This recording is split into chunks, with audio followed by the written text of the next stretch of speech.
system is tragic. So that's what I want to talk about today. And I've also been asked to talk about the economy, not that I have any credential here, but I want to talk about an idea for the economy that I found very effective with our clients. We don't talk about metrics first, just start measuring, because most people on Wall Street or business people often start by measuring. And they'll say, what are our profits, or what is the economy offering us for sales, and what are revenue goals, and all these kinds of things. And we get goals based on metrics, and typically it's benchmarked, and it's last quarter, next quarter, year to date, last year comparables, all these kinds of things. And what I've found as a designer and a creative person, you can't innovate with benchmarks. Google did not benchmark the Encyclopedia Britannica. It's a different world now. And so the creativity is fantastic. It always has been, always will be.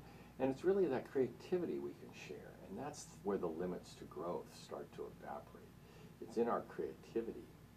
The limits to growth from the 1970 report from the Club of Rome, and such a critical document in our history.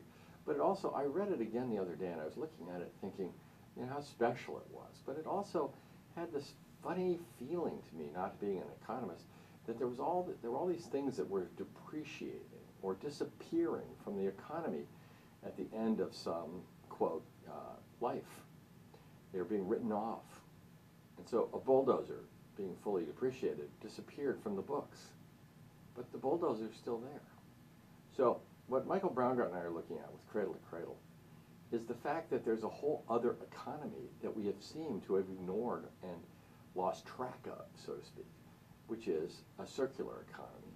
And it's not just take back or closing loops and things like that. Those are parts of it. It really has more to do with the fact that we can put materials into international pools for reutility over almost infinite periods. So it's not that we have to make an aluminum chair, in Germany and get it back to Germany. If it ended up in Africa, it ends up as aluminum in Africa 15 years from now. And then the question becomes, what do you do with aluminum in Africa? And what a wonderful opportunity for somebody to use aluminum in Africa. There's no reason to ship it back to Germany, per se.